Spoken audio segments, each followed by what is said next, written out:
Bonjour. Commençons aujourd'hui les modes alternatifs, à commencer par celle, plus souvent associée au cottagecore.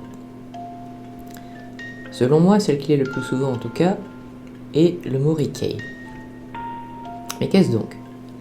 C'est du japonais. Kei c'est mode, et mori ça veut dire forêt. Donc littéralement la fille mori c'est la femme de la forêt. D'où ce nom poétique parfois utilisé pour désigner les adeptes en Occident, les dryades, du nom des nymphes des arbres de la mythologie. On situe l'apparition de ce genre à 2007 environ. Et on attribue son invention à une utilisatrice de la communauté en ligne Mixi, connue sous le nom de Choco. Cette année-là, elle lance sa liste des 62 règles du morikei, même si le style est en fait très souple, question règle. Les sources d'inspiration originelles seraient respectivement les personnages de Agumi Hamamoto dans le manga Honey Clover, publié entre 2000 et 2006, et Chizuru Satonaka dans le film Heavenly Forest, sorti en 2006. Ce style désigne la fille de la forêt, non pas celle qui vit à la lisière, mais qui est dedans, comme si elle était un esprit des bois. Ce genre est donc évanescent et pâle. Les adeptes portent du blanc, du beige, parfois du brun, du vert ou du gris clair. Les couleurs de la forêt en fait qui permettent de s'y fondre. En outre, elles portent toujours plusieurs couches ou superpositions de vêtements. Une veste, un poncho ou un châle, par exemple en laine crochetée, sur un pull. Et une jupe courte sur une longue jupe ou une longue robe. Mais pas un pull sur un pull, par exemple. En général, tout cela est uni et de forme A, c'est-à-dire que la taille n'est pas marquée. Le style est sans jupon. L'idée, c'est de flotter dans les vêtements. Il ne faut pas hésiter à les avoir trop grands, surtout pas de pull ou de jupe moulant. Idéalement aussi, tout ceci est long, à commencer par la jupe, et de préférence vintage. Le tout blanc et tout en laine est populaire. On l'appelle aussi le street mori, car elle a débuté à Harajuku. C'était son nom originel. C'était le style originel. Avec des petits motifs et des couleurs plus variées, cela devient le style dit bohème. On l'appelle aussi magazine mori, car elle est apparue au départ dans des photos de magazines comme Mori Girl Lesson, Fudge et Spoon. Avec des couleurs plus soutenues et de grands motifs, c'est le mori bold ou tribal. On peut y ajouter de la fausse fourrure, toujours dans les tons de blanc. En guise de chapeau, il n'est pas rare de porter des bonnets de laine ou des cache-oreilles. Les chaussures peuvent être des Rangers montantes, des Richelieu ou des bottes à lacets en hiver, ou bien des babies et des ballerines en été, dans des tons clairs, pourquoi pas à fleurs, voire des sabots dans certains cas. De façon générale, c'est sans talons, et pas de basket bien sûr. Les coiffures de prédilection sont les nattes, ou bien les cheveux sont flottants, c'est encore mieux s'ils sont frisés, le tout attaché avec des rubans. Le panier ou cabas en paille est populaire en guise de sac à main. Ils sont parfois de dentelle, fleurs, papillons, toujours en tout cas avec des ornements vintage. Le port de bijoux ne se prête pas vraiment à ce style, mais quand il y en a, ils sont de préférence dorés ou cuivrés. Les mini-loupes, les flacons remplis de végétaux, les cristaux et les clés sont des pendentifs populaires. En outre, les accessoires en forme de faune ou de flore forestière sont très appréciés, comme les mini-bois de serre ou les champignons tue-mouches. On les trouve notamment sur les serre-têtes. Le maquillage est lui très discret. Entre la fourrure, la laine, les épaisseurs, c'est probablement que ce style se prête plus à la saison froide, et vous avez raison. Difficile d'être mori au printemps ou en été. Toutefois, le style moderne mori s'y prête davantage. Il consiste, comme le nom l'indique, à moderniser le look avec des jupes courtes. Si en plus on porte du coton, de la dentelle ou du lin, ça passe pour la saison chaude. On dit aussi ce style simplistique, pratical ou casual. Plus court, c'est utile pour vraiment faire des randonnées en forêt. Certaines modernisent le style avec des pantalons ou des t-shirts qui se fondent bien dans l'ensemble. Croisé avec le gothique, il existe un sous-style, le dark mori, ou Black Forest mori, littéralement le mori de la forêt noire. Il est en fait identique, mais dans des tons de noir ou de gris foncé. Certains éléments faisant sortir des bois comme un large chapeau en feutre noir ou des bijoux un petit peu sinistres, comme des vieux médaillons ou en forme de crâne de corbeau par exemple, peuvent être ajoutés.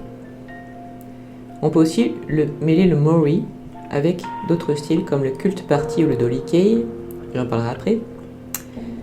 Dans le premier cas, on y ajoute des peignoirs translucides et dans le second cas, des motifs façon tapisserie. Mais les deux vont garder les nombreuses couches du Mori. Il existerait même un croisement avec le Lolita.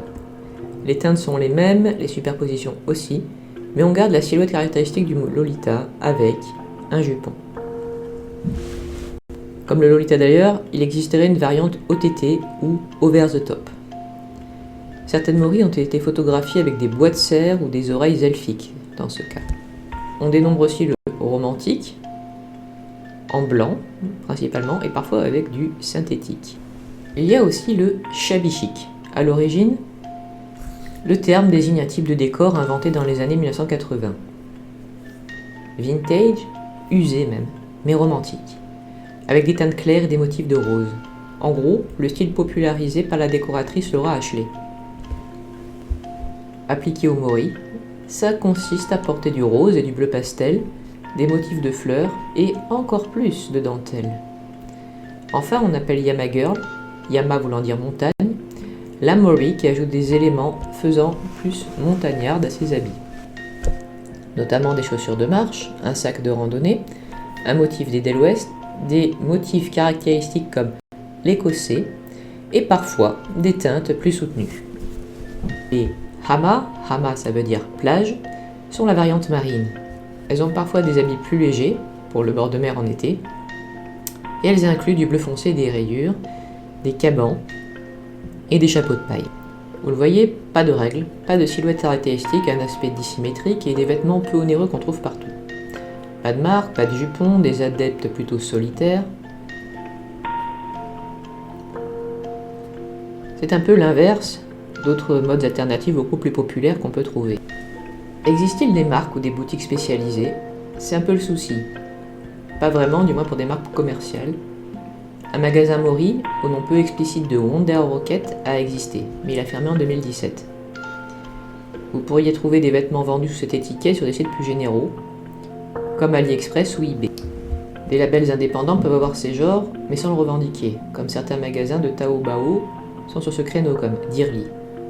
Il y a bien sûr tous les indépendants, toutes les personnes sur Etsy. Le label Nectarine, par exemple, vend des robes déstructurées qui rappellent les couches du Mori. Mais surtout, vous l'aurez compris sans doute, les meilleures pièces sont antiques et de seconde main dans ce cas-là. Donc il s'agit en fait d'ouvrir l'œil, d'écumer les greniers, les brocantes, les antiquaires, les friperies, les sites de dons et ainsi de suite. Le Mori, c'est en fait même l'un des rares styles qui peut être fait avec des pièces dénichées dans les magasins des plus classiques.